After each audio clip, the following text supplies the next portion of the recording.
Homosexuality is abnormality. Heterosexual, hindi yan may tuturing na abnormal. Ako ay myself, being a homosexual, I consider myself as an abnormal in the sense na hindi ako naaayon sa nararapat. Dapat, kung ang future ko lalaki, dapat lalaki ko. So anything na hindi naaayon sa nararapat, ang tawag doon is abnormalidad. Ano po ba sa tingin ninyo ang masamang idudulot sa lipunan kapag pinahintulutan ng same-sex marriage? Hindi po pwedeng ipilit ang gusto mo. Okay?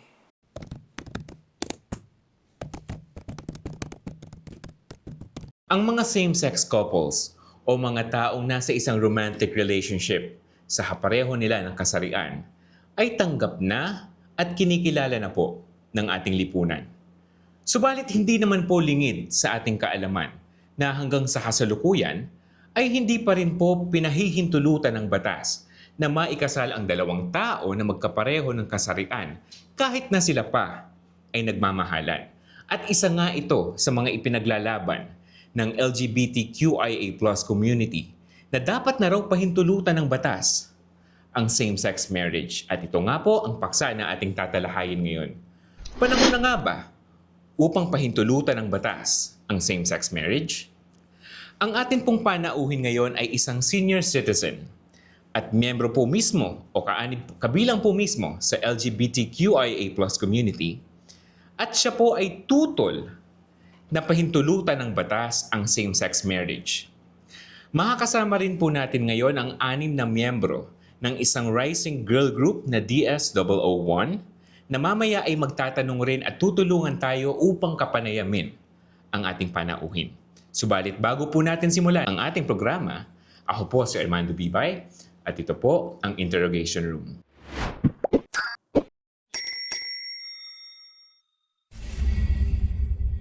Hello, everybody. I would like to say thank you to all of you who are watching with us right now. And also, sir, thank you for inviting me to have you here nang maipahayag ko naman ang aking mga opinion at saloobin bilang miyembro ng tinatawag na LGBTQ+.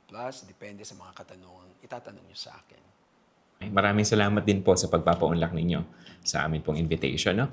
At bago po tayo dumako sa ating topic, pwede po bang kwentuhan nyo muna kami kung ilang taon po kayo nung na-realize ninyo na kayo po ay isang gay person?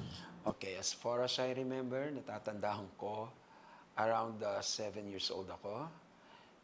I don't know why I'm so fun with my mother's doll, yung walking doll niya. Kinukuha ko yun sa tapos nilalaro ko mag-isa. Pero ang masasabi kong confirm na, bating pala ako.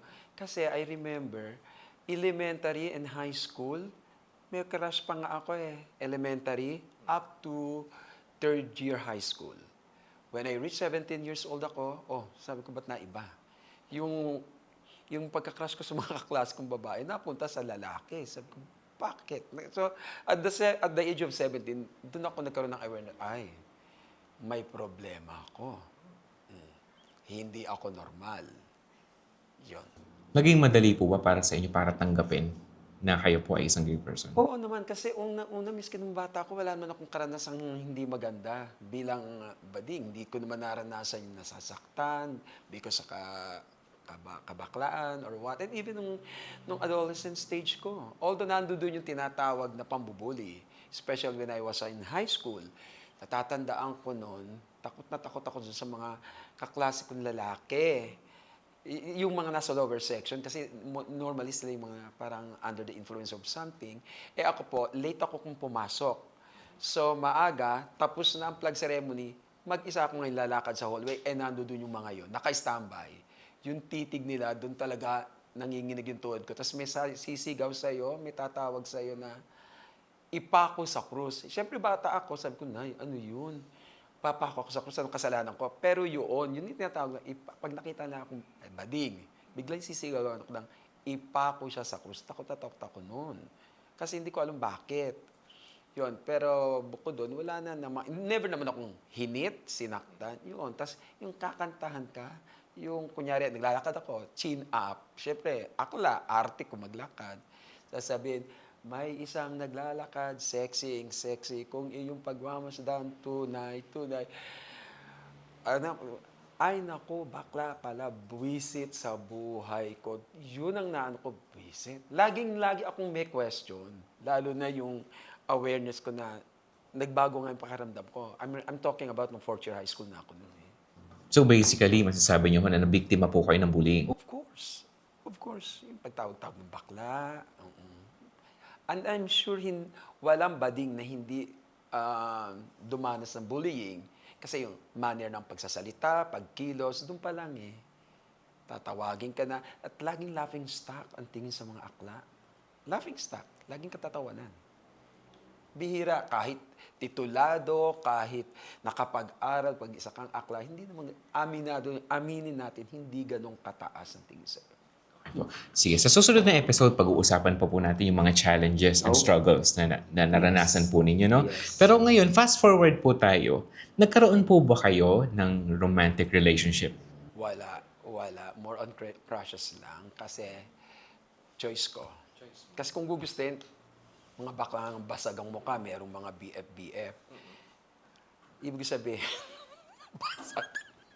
Ibig sabihin yung mga mimiyak and everything. What I'm saying, choice ko.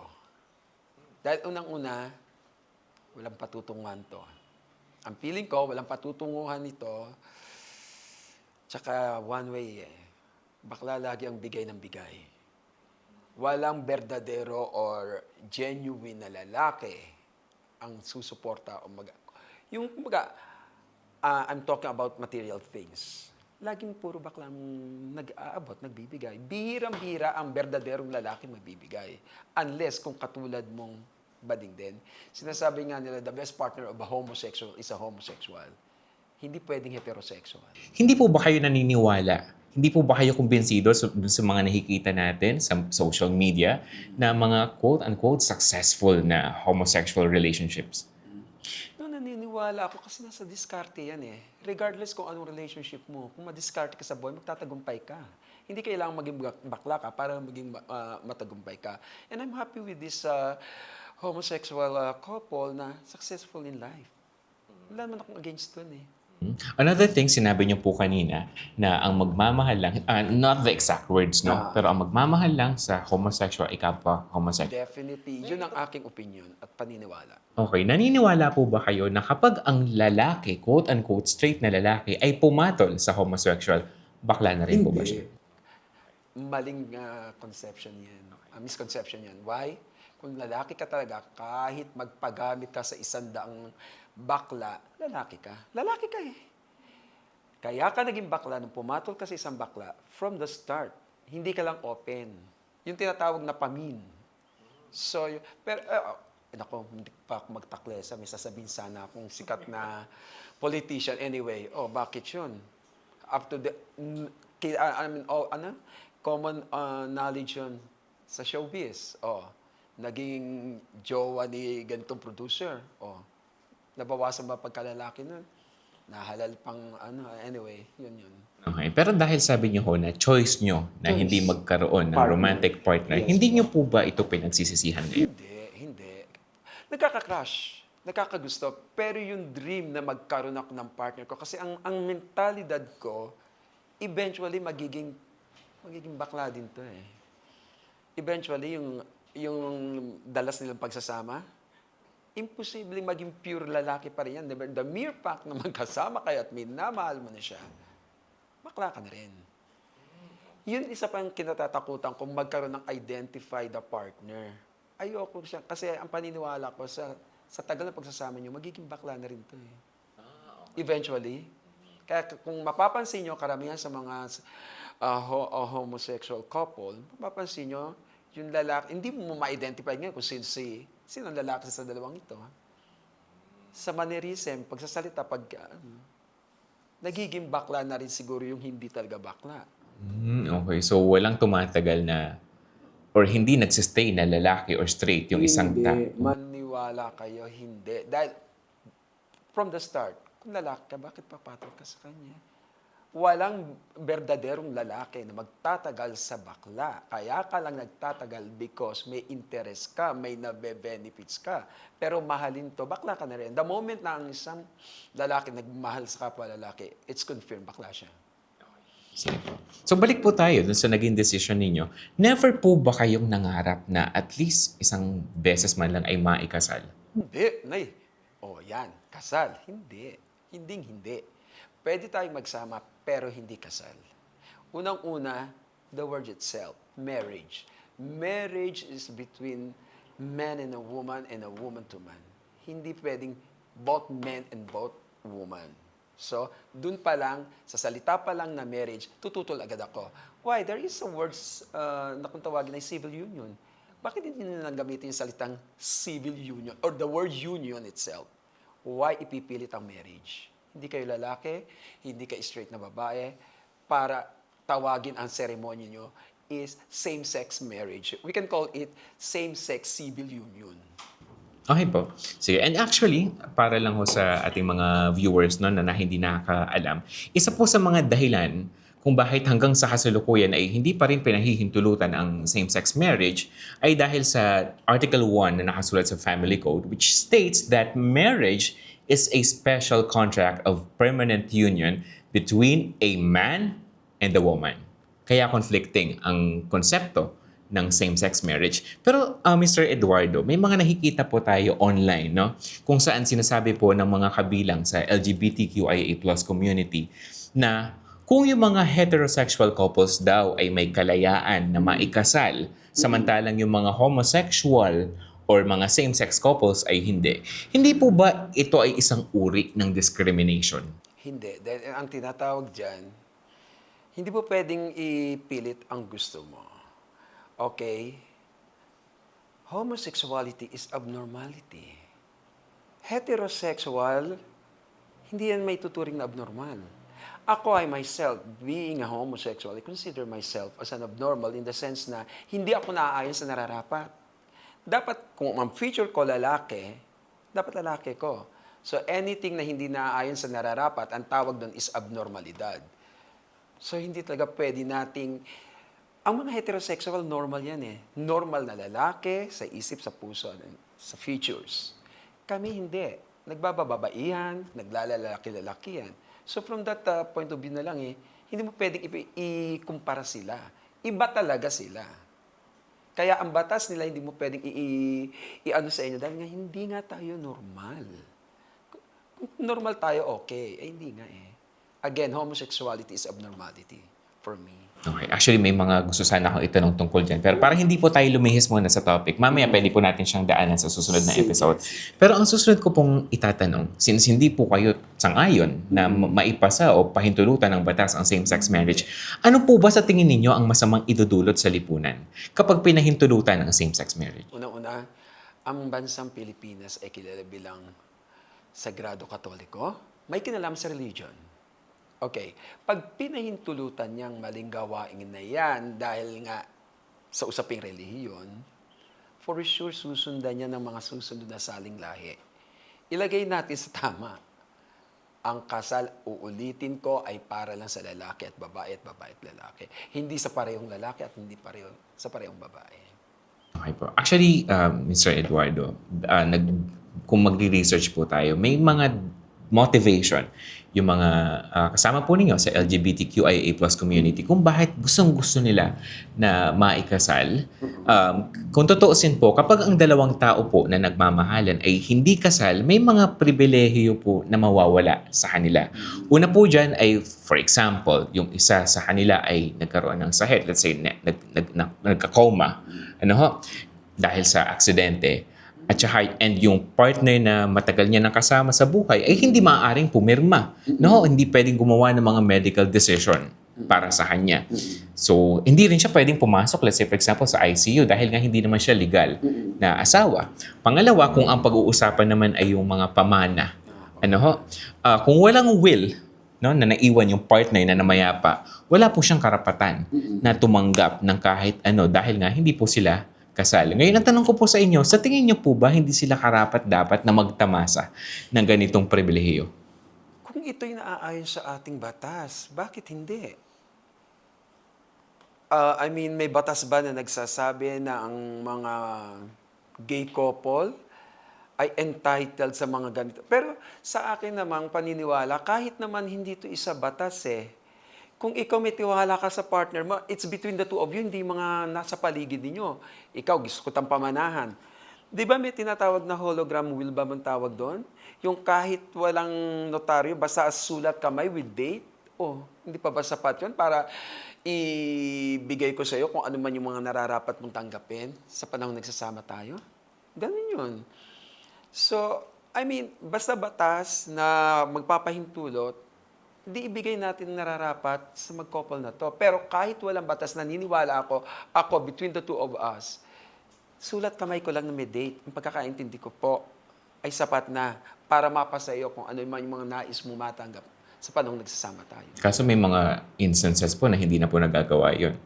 What do you mean pong hindi nagagawa? Naabutan na ng, for example, yung isa po ay na-aksidente, hindi siya nakapaghanda ng written consent or Okay. written letter about that. So again, sabi ko nga po, kung may batas tayo na nagpo-protekta sa kanila para ma-acquire itong mga to, edi go. Pero kung wala, anong gagawin natin? I'm sorry. Nagkulang ang partner mo sa'yo. Paano po yung kaninang nabanggit po natin na hindi pwedeng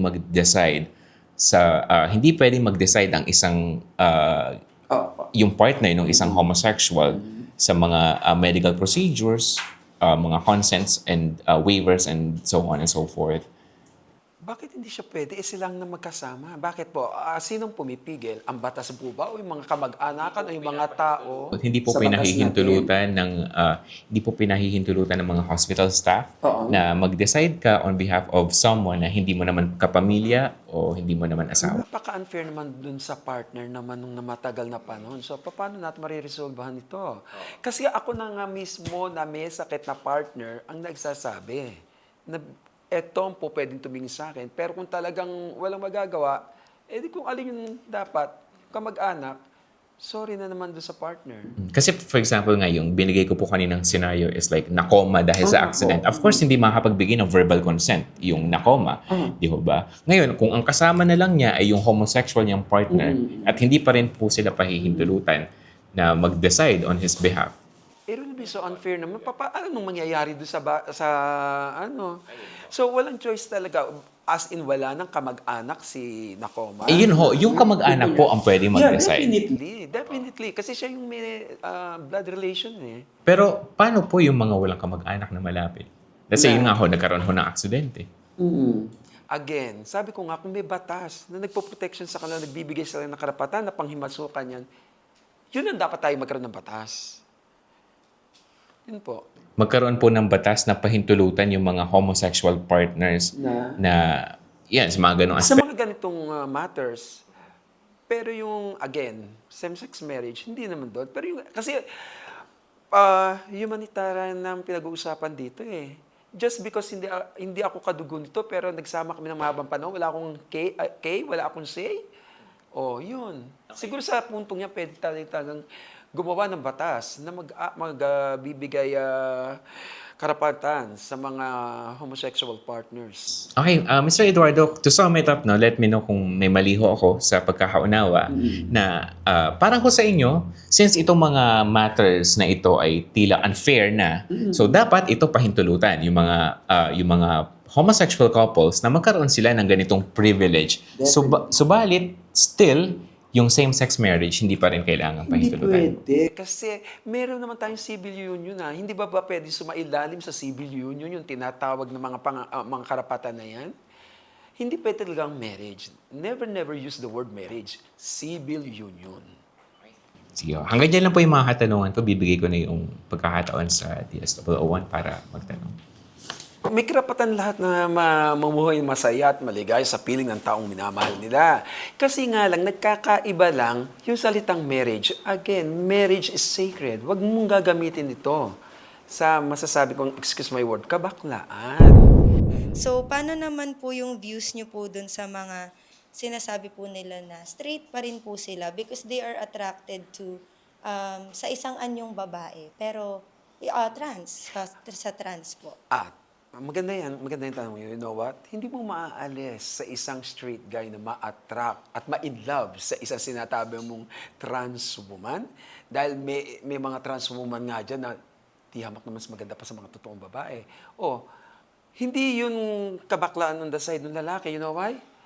ang isip at puso niya, tingin niya sa'yo, berdadero kang babae. Hindi niya naisip na bading ka. So talagang, it's very understandably na ma-fall, ma-in love, ma-crazy over you ang straight guy na to.